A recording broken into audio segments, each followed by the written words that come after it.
To see what others refuse is both a gift and a wound. You notice patterns others ignore, shadows they hide, truths they bury. But ask yourself, how often has your clarity been mistaken for arrogance?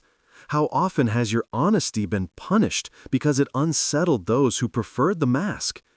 And when you speak, do you truly liberate, or do you provoke fear that drives people further into denial?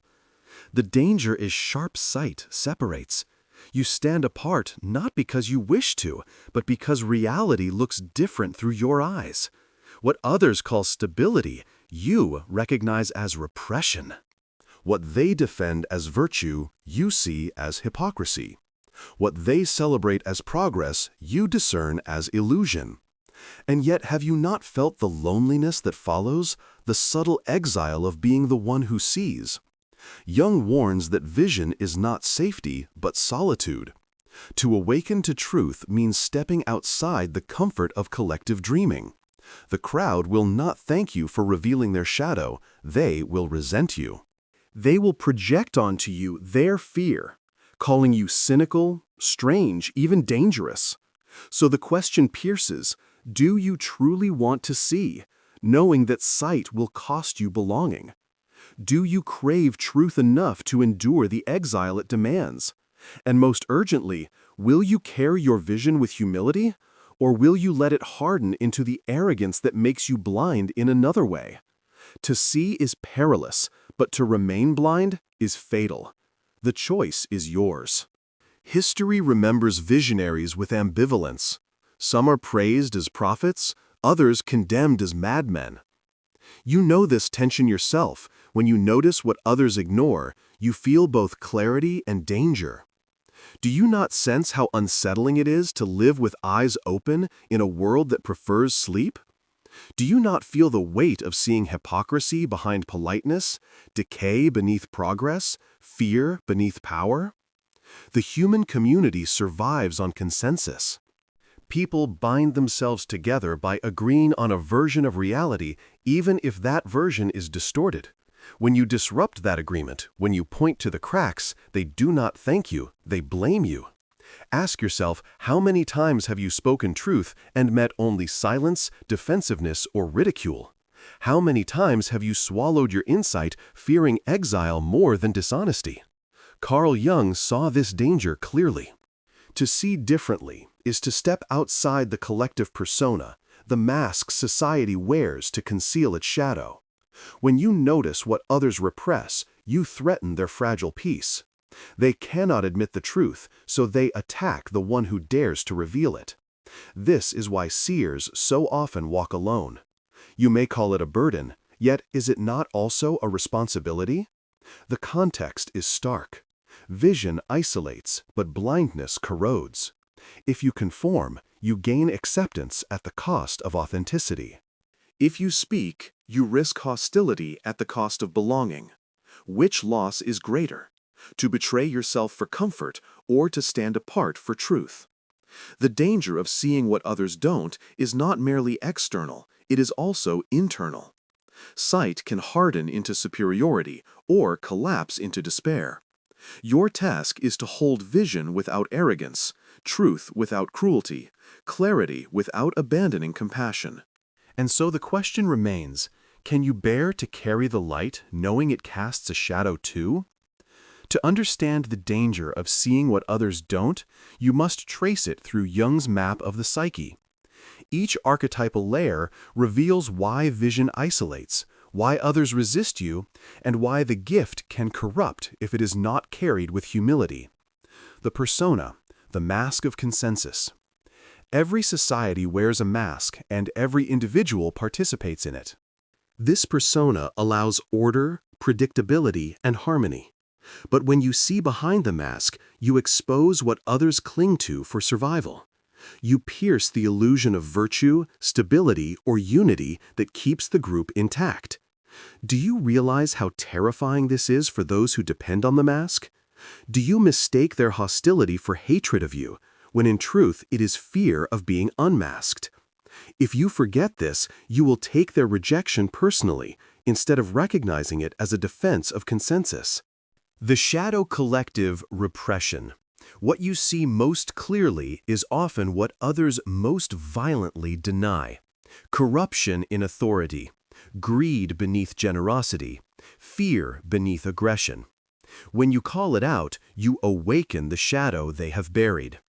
Jung warned that this repression fuels projection, scapegoating, even violence. Do you understand that when you reveal hidden truths, you do not simply offer insight, you detonate shame? Can you hold your vision without contempt, knowing that exposure feels like annihilation to those who depend on denial? Complexes, the wounds that guard illusion. Your vision does not only disturb masks and shadows, it touches wounds. People protect their complexes, their unhealed traumas, shames, and fears by defending illusions. When you speak truth, you strike at the fragile scaffolding that holds their identity together. Have you not noticed how often people respond to your clarity with rage disproportionate to your words? That rage is not about you, it is about their wound. If you forget this, you will mistake their wound for their essence and become bitter instead of discerning. Projection, the scapegoat of vision. Because others cannot bear their shadow, they project it onto you. They call you arrogant, cynical, dangerous, not because you are, but because you reveal what they cannot face in themselves. You become the mirror they want to shatter. Ask yourself, how many times have you absorbed the projections of others until you began to believe them? How often have you silenced yourself to avoid becoming their scapegoat? Jung teaches projections are not about you, but if you fail to recognize them, they will trap you in the very blindness you sought to expose. The self-holding vision without collapse. The true danger is not merely external hostility, but internal inflation. To see what others don't tempts you to arrogance, to imagine yourself above them, chosen, superior. But that superiority is its own blindness. The self demands integration, not domination. Your task is to carry sight without losing proportion, to recognize that you are no God, no savior, only a human being with a particular burden. Do you have the strength to see without exalting yourself, to speak without crushing others, to stand apart without severing compassion? The Jungian foundations reveal the paradox. Vision is not simply about clarity, it is about bearing the weight of what clarity provokes. The persona resists, the shadow erupts, the complexes defend, the projections distort, and your own ego tempts you into pride. You are not only in danger from others, you are in danger from yourself. So the question turns inward. Do you truly want to see if it means carrying the loneliness of standing outside the mask? Do you dare to reveal shadows, knowing the world will fight to preserve them? Will you guard yourself against the temptation of superiority? Or will you let your gift destroy you as much as it unsettles others? The truth is severe. To see what others don't is to walk on a knife's edge between wisdom and ruin. Jung does not promise safety. He promises wholeness if you endure the tension. You must decide, will you betray sight for belonging, or will you bear its burden with humility? Because seeing differently is not a privilege. You asked for it. It is a responsibility you must carry with care. To make the danger of vision real, you must trace it through the ordinary landscapes of your life. Seeing differently rarely looks dramatic. It looks like subtle ruptures between what you know and what others insist on believing. In these gaps, you discover both your isolation and your responsibility. Work, the cost of naming what others deny you. You sit in a meeting and notice the flaw in the plan, the corruption in the numbers, the hypocrisy in the mission statement. Others smile, nod, and push forward. If you speak, you are branded negative. If you remain silent, you betray your own integrity. How many times have you left such rooms carrying the weight of truth alone? How many promotions have gone to those who played along, while you carried the quiet burden of clarity? In workplaces, sight is rarely rewarded. It unsettles the system that thrives on illusion. You become the problem not because you are wrong, but because you are unwilling to pretend. Relationships. The risk of seeing beneath masks. In intimacy, you perceive the motives beneath the words. You hear the fear disguised as anger, the manipulation cloaked in affection, the emptiness behind constant activity. When you point it out, you are accused of being harsh, unloving, or distrustful. But is it not more cruel to let deception grow unchallenged? How many times have you swallowed your perception to preserve harmony, only to feel hollow for betraying yourself? To see in love is to risk losing it. The very clarity that could heal becomes the wedge that divides. Do you value comfort more than truth, or truth more than comfort? Culture, the burden of collective sight. You walk through society and recognize its shadow greed, masked as ambition, cruelty justified as justice, distraction celebrated as progress. Others call you cynical, but is cynicism not simply truth without disguise? You see the collective persona at work, advertisements promising fulfillment, politics promising unity, institutions promising virtue, yet behind them you discern fear, denial, and exploitation. Ask yourself, how many times have you stayed silent in public conversations, fearing the label of pessimist, when in fact you were the only one refusing the narcotic of illusion? Seeing the collective shadow marks you as an outsider. You carry clarity, but at the cost of belonging. Personal life. The loneliness of holding insight. Even in solitude, the cost of vision follows you. You cannot distract yourself as easily as others do. Entertainment feels hollow. Busyness feels empty. Small talk feels unbearable. While others flow easily in the current of conformity, you feel set apart, not by choice, but by sight. Do you ever wonder whether you are cursed rather than gifted? Do you question whether your clarity isolates you from the very life you long to live? This loneliness is not evidence of failure, it is the natural exile of awareness. The archetypal pattern, the fate of seers. History confirms your experience. Prophets were stoned, reformers imprisoned, artists mocked, thinkers exiled. To see differently is always to pay a price. Jung himself knew the solitude of sight, diagnosed as eccentric, dismissed by colleagues, misunderstood by the public. The question is not whether vision isolates you, you already know it does. The question is whether you can bear the isolation without letting it corrode into bitterness or inflate into superiority. These examples press the point: the danger of sight is not in its falsity, but in its truth. Others defend their illusions because those illusions protect them from collapse. When you expose them, you touch their wounds. You may be right, but you will not be safe. The gift of seeing differently becomes the wound of living apart. So ask yourself plainly in your work, will you name what no one wants to hear? In your relationships, will you risk losing love to keep truth? In your culture, will you bear the label of cynic rather than betray your clarity? And in your own heart, will you endure the loneliness that comes with vision without surrendering to despair or arrogance? The danger of seeing what others don't is that you will never fully belong to the collective dream again. You will live awake among sleepers.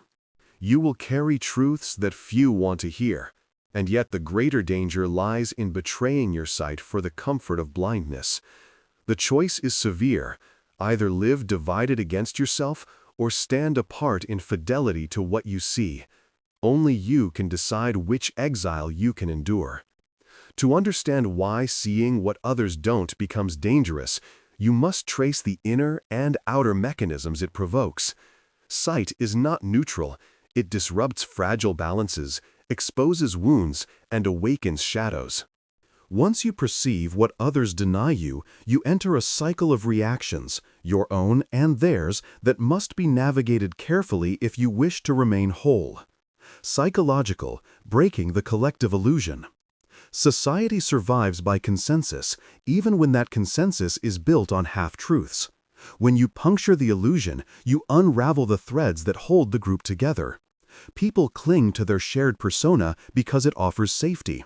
Your vision disrupts that mask, and disruption feels like threat.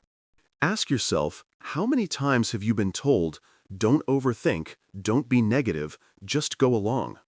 Did they truly fear your words, or did they fear the collapse of the illusion that kept them comfortable? To see is to destabilize, and destabilizers are rarely welcomed. Emotional, the reflex of projection and shame. When you reveal what others repress, they feel exposed.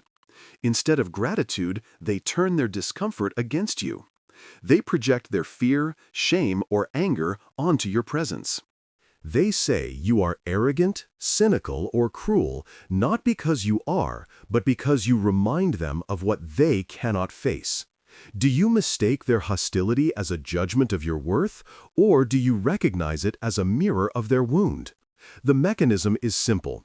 They scapegoat you so they do not have to confront themselves. If you forget this, you will carry guilt that never belonged to you. Behavioral isolation as defense. Repeatedly, your insight leads to backlash. In response, you withdraw. You silence yourself in meetings, soften your words in relationships, disguise your clarity as politeness. At first, this seems like wisdom. In truth, it often becomes self-erasure. Isolation grows not because you chose solitude, but because you internalized rejection. Ask, are you truly protecting yourself, or are you slowly abandoning yourself to preserve others' comfort? Each silence becomes a small betrayal, and over time, you risk losing the very voice that once defined you. Cognitive. The temptation of inflation. Another danger lies not in withdrawal, but in superiority. Seeing more tempts you to believe you are more. You begin to view yourself as above others, the enlightened among the blind, the prophet among the masses. This inflation is its own blindness. The ego feeds on difference, mistaking vision for destiny. Jung warns, the moment you exalt yourself above the collective, you fall into shadow from the other side. Ask, do you carry sight with humility, or have you secretly begun to worship it as proof of your uniqueness? Inflation corrupts vision as surely as repression does. Ethical, the burden of responsibility. To see carries responsibility. If you speak recklessly, you wound without healing. If you remain silent, you betray truth. The mechanism is an ethical tension. Every active vision risks harm in one direction or another. Do you cloak truth in cruelty, striking others with it as a weapon? Or do you bury truth in fear, allowing lies to persist? Both paths are failures of responsibility. The ethical task is to carry sight with proportion, to discern when, how, and to whom it should be spoken. Without this, you either harden into arrogance or collapse into cowardice. Existential, the exile of awareness. Beneath all these layers lies the existential truth. To see differently means you will never again belong fully to the collective dream. You may participate, but never without awareness. This creates a permanent tension. Your life will carry a solitude others cannot understand. Do you resent this exile, or do you accept it as the cost of fidelity to truth? Jung insists individuation demands separation from the herd. To awaken is to leave the comfort of sleep. But can you endure the loneliness of clarity without turning it into despair? These mechanisms form a cycle. You expose illusions others project onto you, you retreat or inflate, and you are left with the ethical weight of what to do with sight. If you collapse at any point by silencing yourself, inflating yourself, or despising yourself, the gift becomes a curse. But if you carry the tension with humility, clarity, and courage, vision matures into wisdom. So ask yourself with sharp honesty, are you willing to pay the cost of vision? Or do you secretly long to return to blindness? Do you use sight to serve truth or to inflate your pride? Do you withdraw into silence out of fear, or do you discern when to speak with care? Most urgently, do you recognize that the true danger is not just what others do to you, but what you might do to yourself in response? Because the danger of seeing what others don't is not simply exile, it is the constant risk of distortion. And the only safeguard is proportion. To see clearly without arrogance, to speak wisely without cruelty, and to carry solitude without letting it decay into despair. To see what others don't is both a privilege and a peril. Insight without practice corrodes into bitterness. Vision without proportion collapses into despair or arrogance. The task is not merely to see, but to carry sight responsibly. Application means anchoring clarity in habits, choices, and disciplines that preserve both your integrity and your humanity. Without this, you risk wasting your gift or letting it destroy you. Discernment. Choosing when and how to speak. Not every truth demands immediate proclamation. To see does not mean you must always expose. Timing, tone, and audience matter as much as clarity itself. Ask yourself, do you reveal truth because it serves the moment, or because you cannot bear silence? Do you wound with your words, or do you measure them with care? A visionary who speaks without discernment becomes destructive. One who stays silent out of fear becomes complicit. Your challenge is to learn the discipline of proportion. Not every shadow must be dragged into daylight, but no truth should be betrayed forever. Boundaries. Protecting yourself from projection. Others will project their fear, shame, or anger onto you. They will call you arrogant, dangerous, cynical labels meant to protect them from their own reflection. If you do not set boundaries, you will absorb their projections until you believe them. What practices protect your psyche from this burden? Can you differentiate between what belongs to you and what belongs to them? Boundaries are not cruelty, they are shields. Without them, your gift of sight mutates into self-doubt, and your solitude corrodes into despair. Shadow work, guarding against arrogance. Seeing what others don't tempts you to believe you are superior. You risk inflating your ego, mistaking clarity for divinity. The antidote is shadow work, facing your own blindness, weakness, and darkness. What parts of yourself do you still deny? What fears or wounds do you conceal beneath your vision? Only by acknowledging your own shadow can you carry sight without arrogance. Jung warns, if you imagine yourself above others, you fall into blindness of another kind. Humility is not denying your gift, it is refusing to let it turn into a weapon of pride. Integration, balancing vision with humanity. You must live as both seer and human. If you let your vision consume you, you lose touch with ordinary life, laughter, rest, companionship, joy. If you abandon your vision, you betray yourself and sink into conformity. Integration means honoring both, giving space for clarity without forsaking the simple rhythms of living. Do you allow yourself to be fully human, or do you isolate into the cold tower of the visionary? To stop wasting your gift, you must tether it to daily practices that nourish body, soul, and relationships. Community seeking those who can see. Total isolation will crush you. Even prophets needed disciples. Even visionaries sought companions. Your task is not to be understood by everyone, but to be anchored by a few who value clarity over comfort. Where will you find those who dare to see? Can you create circles through art, dialogue, or quiet friendship where vision is welcomed instead of punished? Without community, sight becomes unbearable weight. With even a few allies, it becomes a shared responsibility. Ritual grounding the vision. The psyche needs rituals to contain what it perceives.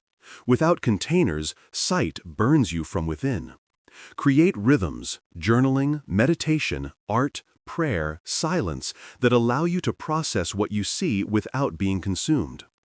Ask, how do you return to center when the weight of clarity threatens to overwhelm you? Ritual is not escape, it is ballast. It keeps vision from inflating into mania or collapsing into despair. Action, embodying truth in proportion. Finally, action must become action. To see hypocrisy yet live hypocritically is to betray yourself. To see injustice yet live selfishly is to make your vision meaningless. Action does not mean grand revolution, it means daily fidelity.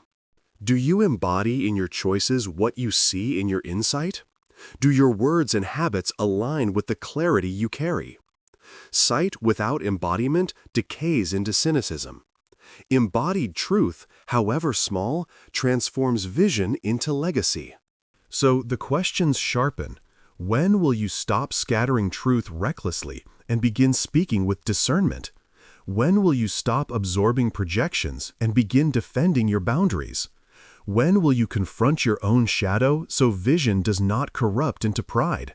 When will you weave clarity into the fabric of your daily life instead of treating it as a curse? And most urgently, when will you act in alignment with what you see?